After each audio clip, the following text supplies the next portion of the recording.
A 5-ton robotic arm stopped exactly 3 millimeters from crushing a forklift driver's skull. Nobody on the floor screamed. Nobody even noticed. That silence? That was my code working. For 5 years, I was the invisible hand keeping Meridian Logistics alive. But when Sterling, the new VP of Operations, looked at my invoice, he didn't see a safety net. He saw a redundant expense. He fired me at 9 a.m. to save a few bucks, thinking he'd finally seized control of the system. He didn't realize that by firing me, he hadn't just cut a vendor, he had lobotomized a $50 million facility. Before I tell you how my malicious compliance turned their profit margins into a crime scene, let me know in the comments where you're watching from. And if you've ever been fired by a boss who didn't understand what you actually do, hit that subscribe button. This one is for you. My name is Morgan, and for the better part of a decade, I have existed primarily as a ghost within the intricate, high-voltage machinery of Meridian Logistics. I am 45 years old, an independent automation architect by trade, and while you will never see my face laminated onto a company identification badge or find my name listed in the corporate human resources directory, I am the reason why 50,000 packages move through this sprawling facility every single day without colliding, crushing, or vanishing into the ether. To the executives sitting in the glass-walled offices that overlook the warehouse floor like a panopticon, the conveyor belts, the hydraulic sorters, and the massive 5-ton robotic arms are simply assets, cold metal and silicon that they own, depreciate on their annual tax returns, and insure against fire and theft. But a body, no matter how strong or expensive, is useless without a mind to tell it when to move, how fast to grip, and most importantly, when to stop. That mind was not inside their machines. It was hosted on my private, secure servers, a complex, living layer of logic and decision-making algorithms that I leased to them. I was the nervous system. I was the reflex that prevented disasters they didn't even know were possible. I was comfortable in the shadows, content to let the machinery hum along in perfect, profitable synchronization, until Sterling arrived. The warehouse floor has a specific rhythm, a mechanical heartbeat that I had tuned to perfection. It smells of ozone from the electric motors, cardboard dust, and the faint, sharp tang of hydraulic fluid. For 5 years, walking through that space felt like walking inside my own head. Every beep of a scanner, every pneumatic hiss of a diverter arm was a line of my code executing in the real world. The workers, men and women in high-visibility vests, moving with practiced efficiency, were the blood cells in this circulatory system, guided by the pathways I had laid down. They didn't know me, of course.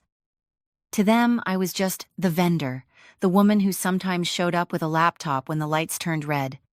But I knew them. I knew their shift patterns, their peak efficiency times, and exactly how much tolerance I needed to code into the safety sensors to account for their fatigue at the end of a 12-hour shift.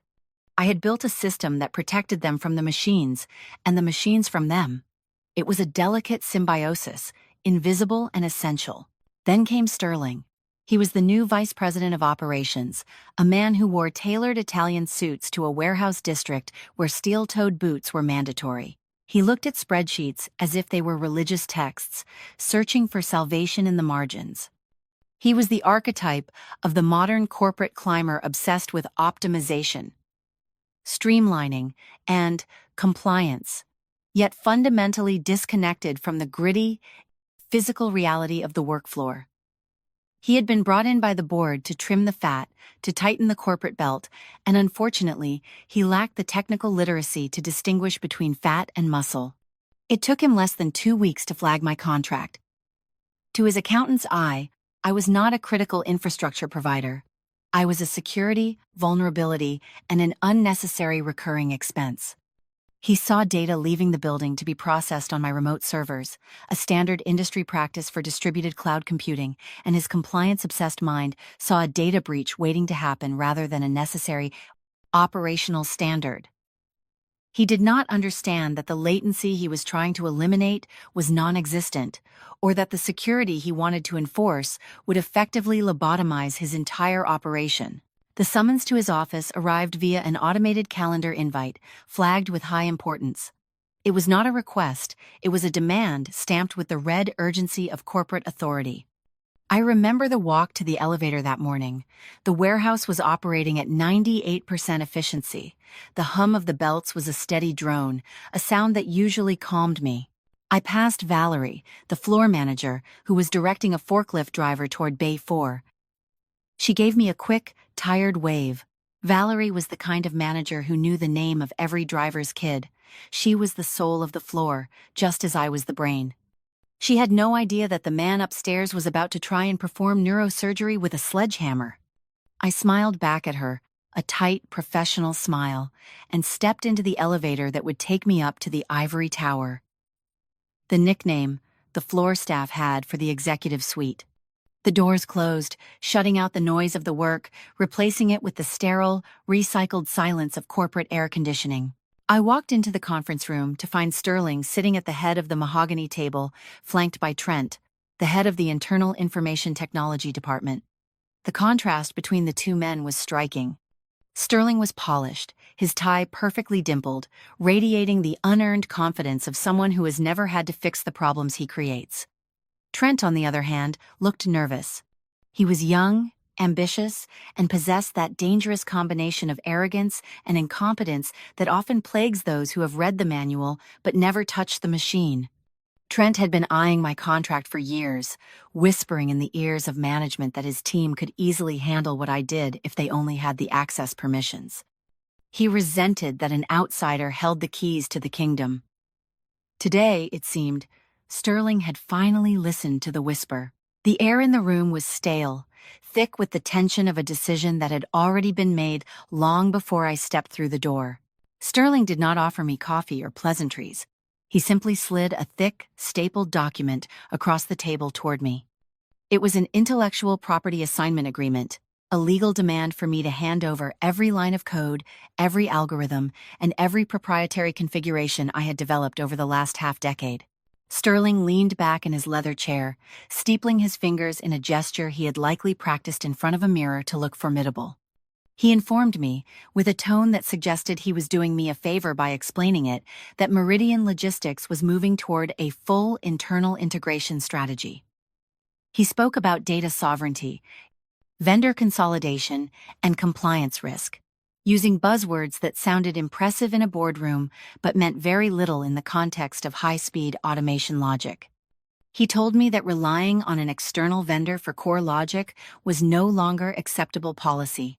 The ultimatum was clear and brutal. I was to sign over the source code and the administrative keys to the system, essentially training Trent and his team to replace me, or my contract would be terminated immediately for cause, citing security negligence. I looked at Trent. He was struggling to suppress a smirk, tapping his pen rhythmically against his notepad. He was already imagining the promotion he would get for bringing this in-house, for saving the company my monthly retainer fee.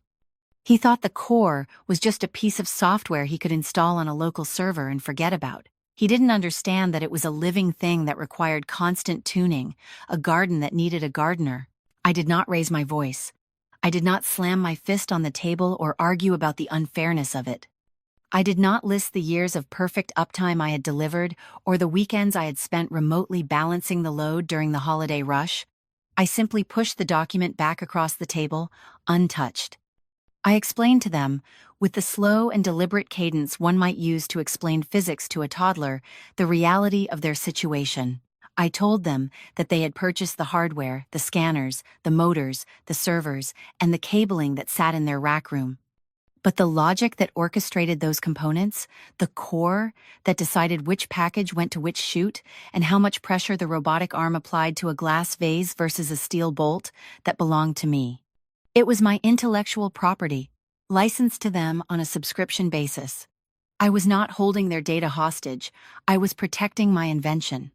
Handing over the source code was not part of our agreement, and no amount of corporate bullying would change the fact that they were renting the engine, not buying the blueprints.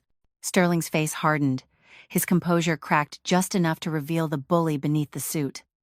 He accused me of extortion. He claimed I was creating a hostile dependency to bleed the company dry. He looked at Trent, seeking validation, and Trent eagerly jumped in, his voice slightly too high. "We've monitored the traffic, Sterling," Trent said, looking at the VP instead of me. We know the API calls. My team can replicate the routing tables locally. We don't need our black box anymore. We can run the system with our own patches. It's just database queries, essentially. It was a lie, of course, or perhaps a delusion born of profound ignorance. To say my system was just database queries was like saying a Mozart symphony is just notes. They had seen the inputs and the outputs, but they had no idea what happened inside the processing layer. They thought they could just plug the wires together and the electricity would do the rest. They didn't know about the heuristic error correction I had built to compensate for the vibrations of the floor, or the predictive caching that anticipated orders before the customer even clicked buy. I realized then that there was no saving them. You cannot save someone who is convinced they can fly from the realization of gravity until they have already stepped off the ledge. Sterling declared that my refusal to cooperate was a material breach of contract and that my services were no longer required effective immediately. He demanded I deactivate my remote connection and hand over the administration credentials for the local hardware interfaces. I nodded, maintaining a professional mask that hid the absolute certainty of the disaster they were courting. I asked for a pen. I did not sign his transfer agreement. Instead, I reached into my briefcase and pulled out a pristine copy of our original contract. I turned to page 12, circled Clause 4.2 regarding license revocation upon termination, and placed it on top of his pile of papers. I signed a separate acknowledgement of termination, accepting their decision to end the relationship. "I will comply fully with your request," I said, my voice steady. "I will disconnect my servers from your network within the hour. The local hardware credentials have been reset to factory default, as per the offboarding protocol. Good luck, Sterling. Good luck, Trent." The walk to my car felt different this time. The noise of the warehouse floor didn't feel like a symphony anymore. It felt like a countdown. I looked down from the mezzanine one last time. I saw the packages flowing like a river, the arms swinging in their precise, programmed dance. I felt a pang of sadness, not for the company, but for the machine itself. I was about to lobotomize it. I sat in my car in the sun-baked parking lot, the heat of the engine cooling as I opened my laptop. I did not act out of malice. I did not plan a virus. I did not delete their customer files or corrupt their hard drives. I simply did exactly what they asked. I initiated the offboarding protocol. I opened my terminal, typed the command to revoke the authentication tokens, and hit enter. On my screen, the status indicators for Meridian Logistics shifted from a vibrant, pulsing green to a dull, static amber. The connection was severed. My servers stopped accepting data from their warehouse. My algorithms stopped processing their routing requests. I had withdrawn the mind, leaving only the body.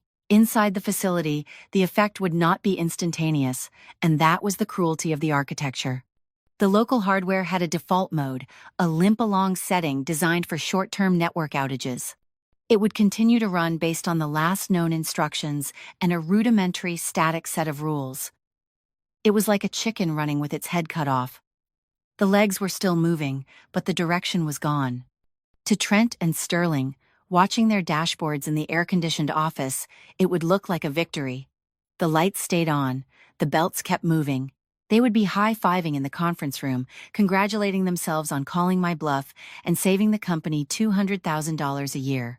I closed my laptop, put it in the passenger seat next to a box containing my coffee mug and a small succulent plant I had kept on my desk, and drove away. I stopped at a local tea shop, ordered a calm blend of chamomile and mint, and sat by the window watching the traffic. I felt a strange sense of peace. I had upheld my end of the bargain. I had delivered excellence for 5 years, and when they asked me to leave, I left. The moral burden of what happened next was not mine to carry. It belonged entirely to the man in the tailored suit who thought he knew better. For the first 24 hours, the illusion of competence held. The system was running on what we call ghost data. The local cache memory in the scanners and the sorting computers held a snapshot of the inventory as it was before I disconnected. The machines knew where product A was supposed to be and where product B should go, based on yesterday's reality. But a warehouse is a living organism. It changes every second. Pallets are moved, bins are emptied, new stock arrives, and returns are processed.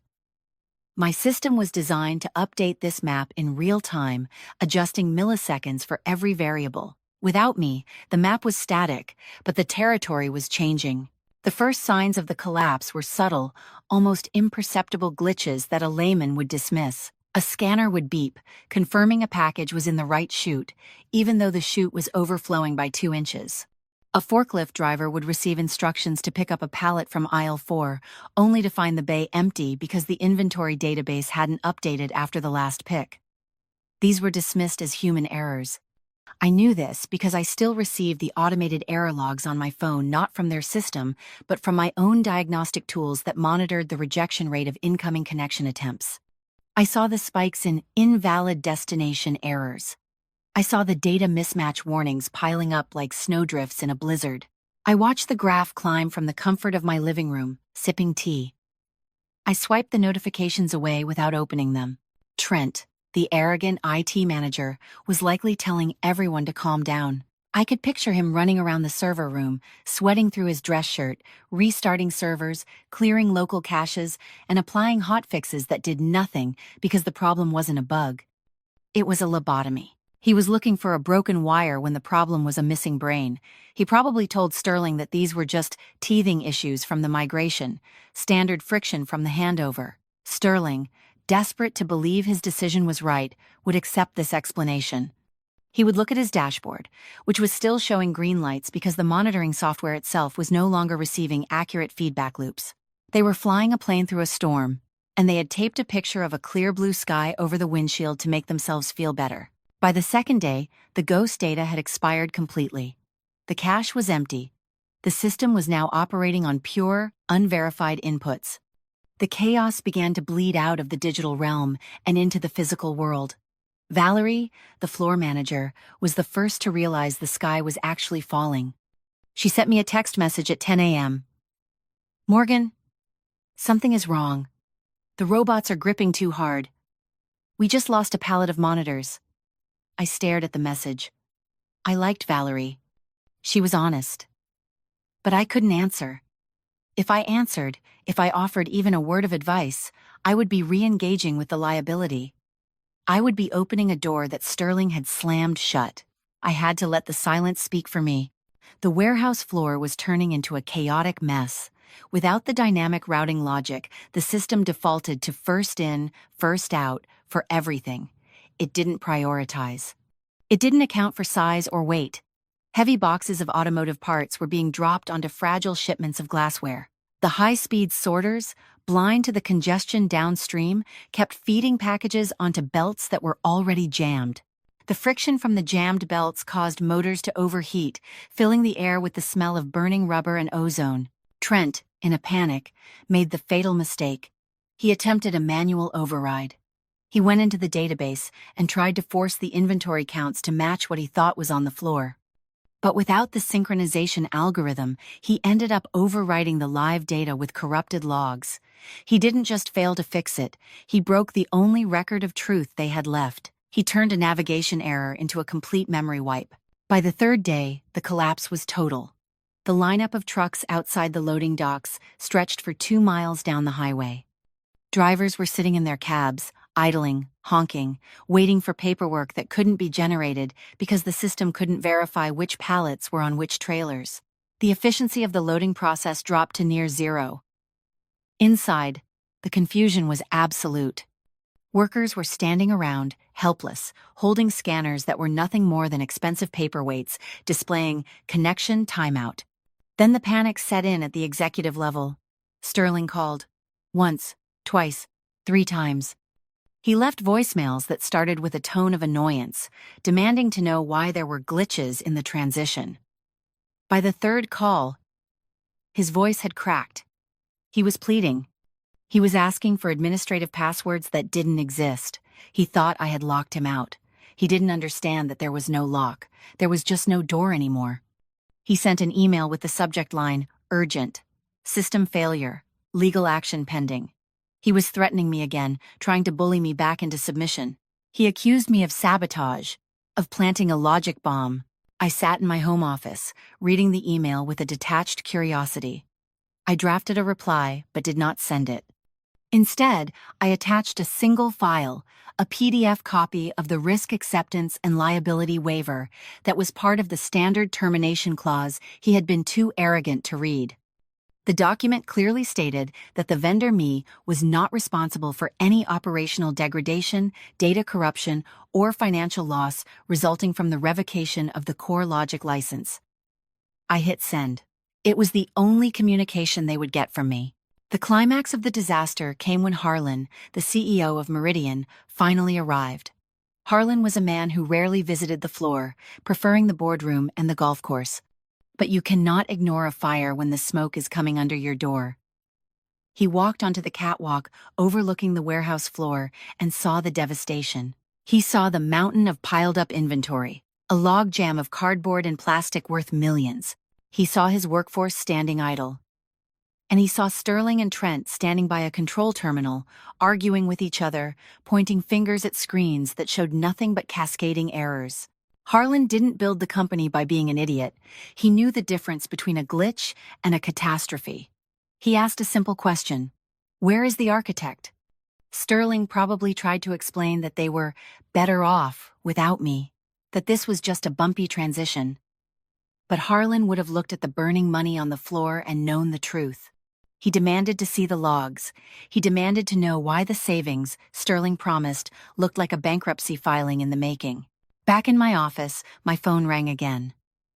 This time, the caller ID didn't say Sterling, it said Office of the CEO.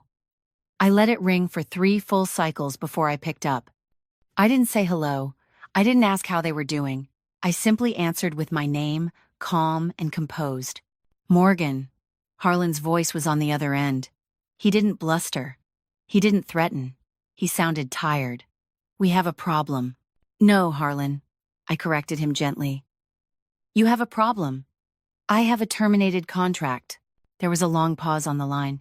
I could hear the background noise of the warehouse, the shouting, the confusion. Sterling says, you locked us out, Harlan said, probing for a weakness. Sterling is mistaken, I replied. I vacated the premises as ordered. I took my furniture with me. The fact that the house fell down after I left suggests the furniture was holding up the roof. Harlan sighed. He knew I was right. He knew he had let a fox into the henhouse who had chased away the guard dog. We need the system back online, Morgan. Now. The losses are significant. I can't turn it back on, Harlan, I said, and this was the truth that would hurt them the most. The database is corrupted. Trent has been overriding the safety protocols for 3 days. The inventory map is garbage. The routing tables are poisoned. If I reconnect my logic now, it will just process garbage faster. We can't fix this. So what do we do? Harlan asked, and for the first time, I heard fear in his voice. We don't fix it, I said, leaning back in my chair. We wipe it. We format the local servers. We re-image the scanners. We manually recount every single item on that floor to build a new database. And then, only then, do I reinstall the core. That will take days, Harlan protested. We have to shut down? You are already shut down, Harlan, I said coldly. You just haven't admitted it yet. It will take 3 days of total downtime, and it will require a new contract. Fine, Harlan said. Send over the addendum. Same rates? I allowed myself a small, dry smile. No, Harlan. Not the same rates. This isn't maintenance anymore. This is a rescue operation. The rate is triple. Prepaid. And I want an indemnity clause that absolves me of any damage caused by your staff during the outage. And one more thing, I added, my voice hardening. Sterling is not to be involved in any technical decisions. I report to you, or I don't come back. Triple? Harlan choked out the word. That's the price of the key, I said. Sterling wanted to own the controls. He proved he couldn't. Now you're paying for the lesson. I didn't wait for his answer. I knew he had no choice. The silence on the line stretched for a moment, and then I heard the sound of a defeated man. Send the paperwork, he said. I hung up the phone. I didn't celebrate. I didn't laugh. I simply opened my email client and attached the contract I had already drafted 2 days ago, knowing this moment would come. I added the triple rate clause, scrutinized the liability language one last time, and hit send. Then I went to the kitchen to make another cup of tea. The warehouse was quiet, the machines were dead, and the new ops guy was about to learn that in the world of automation, the person who owns the logic owns the world. He had tried to steal the fire, and he had burned the house down. Now, he would have to watch me build it back up, brick by expensive brick. Kaman ban. Toi da thukien viek raswat nyim ngat noi dung jai duan 4 to 5 theo 6 tio chiban de ra. Toi tup trung vau viek lauai basu trung lap, nung kao tin logic ki thwat, vadam bao jiong van, office drama so sak, lan lung, nung dai suk nung. Dui de la kit kwa kiem tra, va banchin sua hoan thien. Bao kao kiem tra. Loi lap lai, redundancy. Fat hin, trong ban nyap tudui, kumut so duan motalai kan harlan di shung sang ho, da shwat hin ar gi duan 3. Suadoi, loi bo huan tuan viek ke lai su kien kwa ku. Tup trung 100% vau dien bien hien tai. Quoc hop video. Qua trin dam fan va tai hori dong. Kak tham chiu den kwa ku, chidung de yong man hut su kwa. Logic and tin thuk te. Realism. Fat. Yi. Chi ti. Nup ma sak nyen hung ngai cho dead men, switch hoi tu kung, va rui ro, doi voi mo chuyen gia. Neo om, hua quen, ti sao, sua doi. Nang cup than. Jiao thuk sak thuk thudong, passive authentication protocol, hei thong tu ping server kwa morgan. Ko chi kung kong chan no la duok. Diunai the hayan quen luk. Set it and forget it. Kaidat va quendi, dang kapon. Fought hien, viek tiem dem, ko 50 materzat hang, trong 3 ngai la kuk ki ko kun. Suadoi, tem chitiet ve viek hoi dong tuan bo nyensu, ke kanyen vien van fong suang kodem hang, tau nen buk tron hon lon va kai jia fi tracho sai lum qui sterling. Ngur fap and voiceover. Tone. Dangia, da chuen jong mi, U.S. English. Diu chin. Tung kern kako kung din ngun. Man koi kak duan van dai de tau diem ngat. Punchline, cho jiong dok. Vidu. It was a digital hallucination. Ko chuyen da chin sua. Revised story, phases 4 to 5. Fin ban len mach, do dai mar, wrong. Kong lap lai hook, gi don 1 to 3. Tup trung sao vau tam li chien va ki thwat hei thung. The notification of the wire transfer arrived on my phone exactly 45 minutes after I terminated the call with Harlan. It was a discreet, standard vibration, a digital whisper signaling the arrival of a sum that would make most independent contractors gasp, but to me, the number on the screen was secondary. It was not just a transaction, it was a capitulation. It was a tangible, undeniable admission that the expertise I possessed was not a commodity to be bartered down in a quarterly review, but a vital organ they had foolishly tried to excise with a rusted scalpel.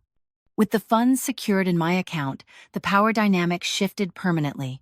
The gravity of the situation had inverted. I was no longer the vendor waiting in the lobby, hoping for a renewal. I was the surgeon standing over a patient who had flatlined on the table, holding the only set of defibrillator paddles in existence. I did not rush to open my laptop. I finished my tea, allowing the ceramic warmth of the mug to seep into my hands, centering myself, breathing in the silence of my home office before I stepped back into the cacophony they had created. Only when I was ready did I open my terminal to join the emergency video conference call that Harlan's executive assistant had frantically scheduled. The screen flickered to life, revealing the main conference room at Meridian Logistics, and the contrast between my environment and theirs could not have been more stark. I sat in the quiet, controlled sanctuary of my workspace, bathed in soft, natural light, surrounded by the steady, reassuring hum of my own well-maintained servers. On the other side of the digital divide, the Meridian conference room looked like a bunker in the final days of a losing war. The mahogany table, usually polished to a mirror shine, was strewn with empty coffee cups, crumpled fast food wrappers, and stacks of printouts that no one was reading.